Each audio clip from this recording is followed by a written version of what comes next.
Getting a video studio was one of the most adventurous decisions that I made in my career. In fact, it was something that grew my trajectory as a live streamer and professional videographer. But there are some things that you should take into consideration because there are 3 reasons why I would not consider getting a video studio again. And it's important to know both sides of the coin. Is the grass greener where you water it, or is it just not green at all? Well, it's important to know these things when you're thinking about a studio. But first, if you're gonna have a video studio or you're gonna work from home, I have to let you know that this video is sponsored by Riverside, and Riverside is one of my favorite tools for being able to record both yourself and people that you interview, whether you're at home, at the studio, at the office. If you're trying to record podcasts, if you're trying to record interviews for YouTube, this is the best software for recording things virtually, and it allows you to record ISOs. Yes, I said it, ISOs. We love our ISOs because it allows you to truly edit, cut camera angles, and even mute audio if someone sneezes or someone coughs. So in just a few minutes, I'm gonna show you exactly how that works. But first, let's dive right into getting a studio and why I would not do it again. Well, I got a studio. It was the middle of a global pandemic. It was November of 2020, and I had just signed a 3-year lease. And boy, did I not know what I was in for. The first reason why I would not consider getting a studio again is all of the added expenses that you don't think about. For starters, when I moved in here, I got really lucky. They said, we're gonna paint it, we're gonna give you new carpet, the place is gonna be fresh and ready to go. But the problem with that is that the room wasn't ready to be sound treated. The room wasn't ready to be like light proof from the big glass windows outside. So I had to spend a lot of money on my own just to get the space together. I actually went to Harbor Freight and I got these big tension rods and I got moving blankets, and I essentially soundproofed and blacked out all of the windows at the front of the office. And then I also had to treat the windows and doors so that there wasn't a whole lot of sound coming through. And I didn't realize when I had first rented the studio that on certain days of the week, there would be like a trucking company that delivered items to a building a few blocks over, and you could hear the loud thuds and crashes and everything as they were doing it. And that noise just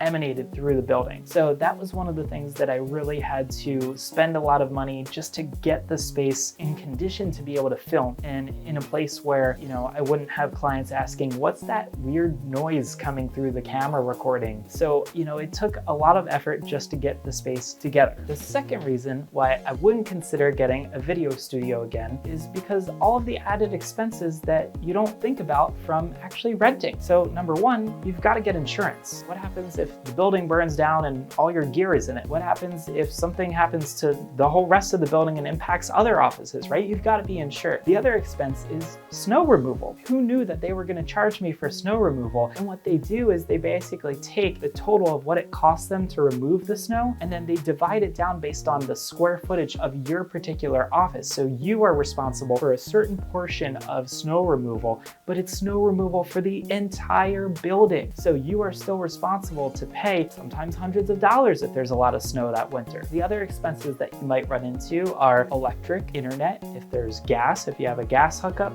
if you need to pay for water or sewer. You just don't realize all of these expenses. Oh, and guess what? HVAC maintenance. I had to keep a $323 per quarter, so 4 times a year, that was over $1,200 maintenance contract just to upkeep the HVAC system, the heating and the ventilation system for my particular unit. And I had to schedule with them to come in once a quarter to replace the air filters, go up on the roof, check the unit, test it, adjust the temperature, make sure everything works. Yeah, who knew you had to do any of that? Third and foremost is, you know how water fills a space? That's exactly what happened with this studio. Now, before I dive into today's content, I want to introduce you to a tool that has completely transformed the way that I record videos online, Riverside.fm. It's like having a professional online video studio at your fingertips.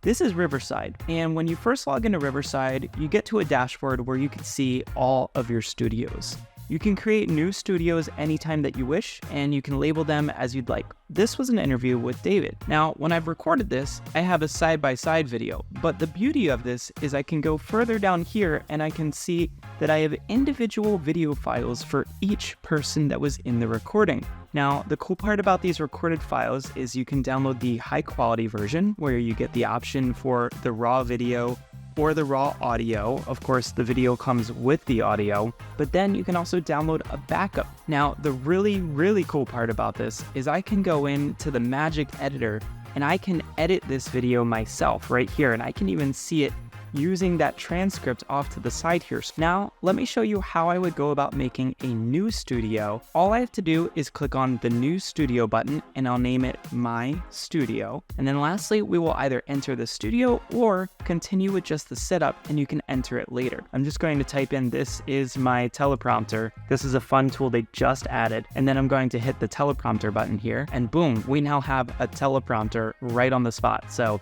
if I had a script I needed to read, or if I wanted to share it with that person later down the road, they can go ahead and actually see that teleprompter on their side as well.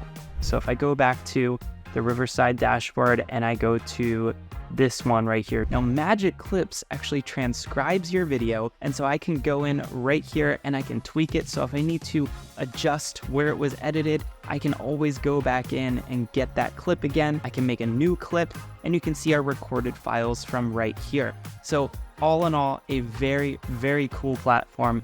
I love using it. I've done a few recordings with some clients for this. This allows me to record people remotely, and I highly recommend, if you're interested in checking this out, go ahead and click that link down in the description below, because we have a special offer for you to get access to Riverside today. Now, back to the video. Third and finally, the one other reason why I wouldn't consider getting a studio again is, you know how water just kind of fills whatever space you give it. So if I have a cup and I pour water, it fills every little crevice and corner. Well, that's kind of what happens when you get a studio. You think, well, I've got the space, so I'll just buy the extra gear. Or I've got the space, so I'll store this or that. Or I'll buy this for that 1 gig because I'll use it again. And next thing you know, you have a closet full. And next thing you know, the closet is overflowing to some shelves that are out in the hallway, and next thing you know, you've got to sell off some things because you've used up all the space. Well, one of the hardest parts about exiting a space is all that stuff has to go somewhere, right? So when you leave a space, whether you're graduating to a bigger studio or downsizing and getting rid of your studio, you have to do something with all of that stuff. So just like water fills a space, you're going to be stuck trying to figure out, do I need to sell these things off? Do I need to keep them? If I keep them, where are they going to go? So there are a few reasons why I would not consider getting a studio again, and I want you to take those into consideration if you're out there thinking about just getting a studio, because you might not know that there are some things that they didn't really advertise on paper, or they don't tell you about this in school when you're trying to get a studio. Now, I will say, having a studio, it was very rewarding. It was something that helped me grow my business, and I think that it added certain levels of stress, but it also added many levels of rewards. So I think that for the right person, the grass can definitely be greener on the other side. So do you have a studio? If you do, I want to hear a little bit more about your setup, and maybe if you've transitioned from space or you're thinking about going to a new studio space,